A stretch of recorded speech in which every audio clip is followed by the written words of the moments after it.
नमस्ते दोस्तों, आप सभी को मकर संक्रांति की बहुत सारी शुभकामनाएं।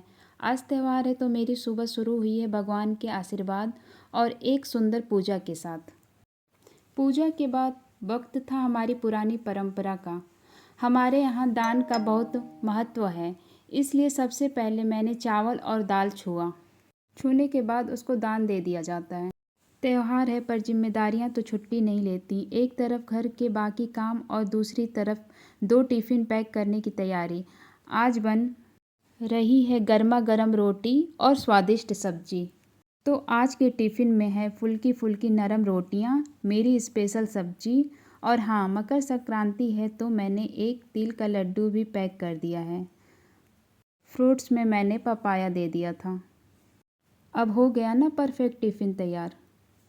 किचन और सफाई के बीच मैंने जल्दी से बच्चों को नहला धुलाकर तैयार कर दिया है। देखिए हमारे घर के छोटे कितने प्यारे लग रहे हैं। मकर संक्रांति पर दान का बड़ा महत्व होता है, इसलिए मैं बच्चों से चावल और दाल छुआ रही हूँ। हम बड़ों के साथ साथ बच्चों को भी अपनी परंपरा से जुड़ना चाहिए। आज का स्पेशल नाश्ता चूड़ा और दही है। संस्कृति का त्यौहार धूप की नरमी और तिल गुड़ की मिठास, पर इस त्यौहार को सुकून भरा बनाते हैं ये झाड़ू पोछा। हम तो तैयार होकर पतंग उड़ाने निकल जाएंगे, पर हमारे घर को त्यौहार के लिए तैयार ये दीदी ही करती हैं। आज इनकी मेहनत को भी एक सलाम, क्योंकि असली चमक तो इन्हीं की काम से आती है। घर का इतना सारा काम हो जाता है कि कभी कभी तो ये सोचती हूँ कि अगर ये दीदी ना रहें तो मेरा काम कैसे होगा। बहुत हेल्प मिल जाता है, झाड़ू पोछा कोई लगा देता है तो।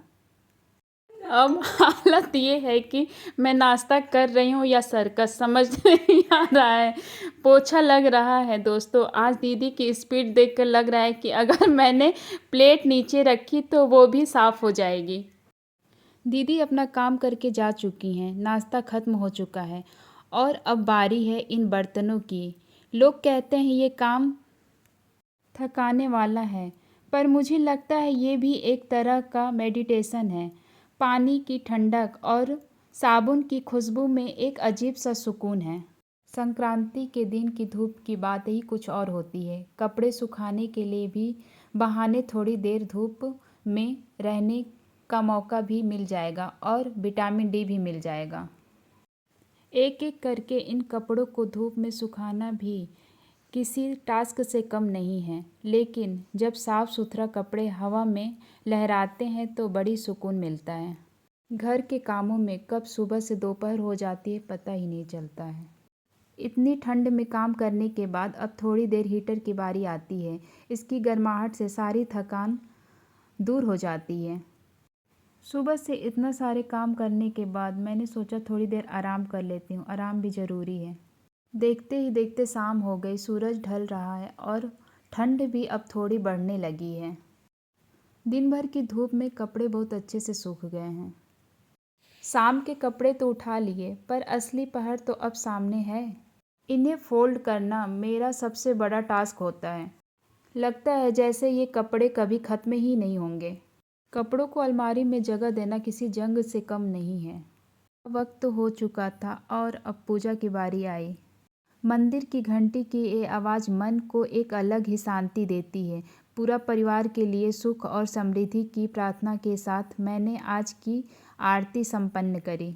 तुलसी माँ को दीपक भी जलाई। शाम को दीपक जलाना बहुत अच्छा होता है।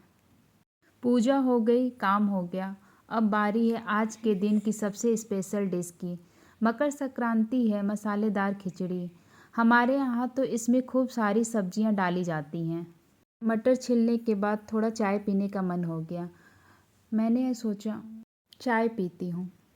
आप लोग अपनी शाम की चाय किसके साथ पीना पसंद करते हैं? बिस्कुट, मिठरी या फिर ढेर सारी बातों के साथ? बताइएगा ज़रूर। पूजा और बाकी कामों से फुर्सत मिली तो अब मैं आ गई हूँ किचन में, क्योंकि संक्रांति की असली रौनक तो किचन से ही शुरू होती है। वैसे क्या आपको पता है, मकर संक्रांति पर जितनी ज़्यादा सब्जियां खिचड़ी में डालो, स्वाद उतना ही बढ़ता है। आप लोग खिचड़ी में कौन सी सब्ज़ी सबसे ज़्यादा पसंद करते हैं, मटर या गोभी? कमेंट में ज़रूर बताना। मुझे तो मटर ज़्यादा पसंद है खिचड़ी में। और ये देखिए सारी सब्जियों के साथ हमारी मकर संक्रांति स्पेशल मसाला खिचड़ी एकदम तैयार है। इसकी खुशबू ने तो पूरे घर को ही महका दिया है।